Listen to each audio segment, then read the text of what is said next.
Agora eu vou falar sobre equações diferenciais de velocidade de reação, ou seja, nós vamos tratar das leis de velocidade diferenciais. Bom, limitar-me-ei inicialmente aos casos nos quais somente a reação no sentido direto é importante, ou seja, nós estudaremos apenas as reações que se encontram muito afastadas do estado de equilíbrio químico. Bom, a lei de velocidade diferencial é uma expressão matemática que mostra como a velocidade da reação depende das concentrações. Então vamos pensar numa reação química genérica. Por exemplo, eu poderia ter 3 de A mais 2 de B, dando C mais D. Vamos lembrar primeiro que a velocidade pode ser expressa como 1/3 da velocidade de consumo do reagente A. Também pode ser expressa como 1/2 da velocidade de consumo do reagente B, que também pode ser expressa como a velocidade de formação do produto C, que também pode ser expressa como a velocidade de formação do produto D. Então a velocidade da reação pode ser expressa de qualquer uma dessas formas, mas devo alertá-los que isso aqui é só o lado esquerdo da equação de velocidade. Então, a gente pode dizer assim que a velocidade da reação vai ser igual a uma constante K, que multiplica pelas concentrações de reagentes elevados a determinados expoentes, que eu vou chamar de alfa e beta. Então, alfa e beta são expoentes conhecidos como ordens de reação e não dependem, em princípio, da estequiometria da reação. Então, alfa e beta são ordens relativas a e B.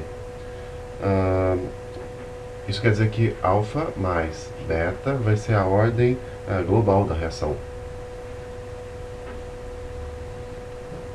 Então você poderia escrever essa lei de velocidade diferencial, por exemplo, dessa maneira: menos 1/3 velocidade de consumo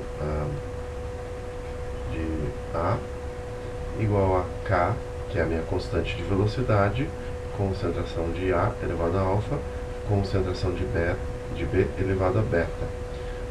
Importante ressaltar que esse K aqui varia de reação para reação, tá? Vou pôr por extenso. Varia de reação para reação. Para reação. Outra coisa, K depende da temperatura. Depende de T. Então não confundam essa constante K, que é a constante específica de velocidade, a constante de velocidade, com a constante de Boltzmann lá da termodinâmica, por favor, embora o símbolo seja o mesmo, isso contribua para gerar confusão. Então vamos pensar um pouquinho mais alto. Vamos imaginar que eu tenho, por exemplo, uma reação desse tipo aqui, A dando B. Digamos que a lei de velocidade diferencial seja velocidade da reação, aqui do lado esquerdo, igual a constante de velocidade K, que multiplica a concentração de A elevado a 0. Você sabe que todo número elevado a 0 é 1, de tal forma que resulta que, na verdade, a velocidade vai ser, então, igual simplesmente a constante K. Para esse caso, você tem uma reação de ordem 0,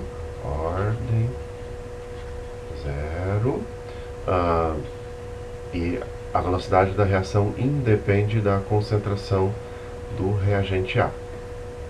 Digamos que para essa mesma reação A dando B, você tem uma lei de velocidade desse jeito. A velocidade da reação igual a K, concentração de A elevado a 1. Então, nesse caso, se você duplicar a concentração de A, a velocidade duplica. Se você triplicar a velocidade de A, a concentração de A, a velocidade triplica e assim por diante. Então, nesse caso, você tem uma reação de ordem 1. Reação de primeira ordem, ordem 1. Duplicando a concentração do reagente A, duplica a velocidade. Vamos ver outros casos. Eu poderia pensar, por exemplo, na mesma reação A dando B, e eu poderia ter uma lei de velocidade desse jeito aqui. Velocidade da reação, expressa aqui em termos da velocidade de consumo do reagente A, igual vai ser K, concentração de A, ao quadrado. Então isso aqui é uma reação de ordem 2. Ordem 2. Isso quer dizer que se eu duplicar a concentração do reagente A, a velocidade da reação quadruplica. E assim por diante. Poderia ter, por exemplo, uma reação do tipo A mais Z dando B, e eu poderia ter uma lei de velocidade do tipo velocidade da reação igual K, concentração de A, concentração de Z. Então eu tenho uma reação aqui que é primeira ordem com relação ao reagente A, primeira ordem com relação ao reagente Z. Então se eu duplicar a concentração de A, duplica a velocidade. Se eu duplicar a concentração de Z, mantendo o resto constante, duplica a velocidade. Eu poderia ter uma reação do tipo A dando B, por exemplo, e com uma lei de velocidade, por exemplo, desse tipo aqui. A velocidade da reação igual constante de velocidade A elevado a 1/2. Essa é uma reação de ordem fracionária. Notem que em todos os casos aqui eu quis enfatizar que esses expoentes, conhecidos como ordem de reação, não tem relação com a estequiometria da reação. Para esse caso aqui, ordem fracionária, a ordem igual a 1/2, se eu duplicar a concentração, veja só o que vai acontecer. Se eu duplicar a concentração, a velocidade aumenta no fator de 1,41. Legal, né? Um dos desafios aqui em cinética química é a gente determinar a ordem das reações, e é algo super importante que nós vamos tratar de como determinar a ordem das reações, porque uma vez que você determina a ordem das reações, você pode escrever a lei de velocidades diferenciais, e a partir daí você pode estudar o mecanismo da reação ou descobrir o mecanismo da reação, mas isso vai ficar para a próxima videoaula. Até lá!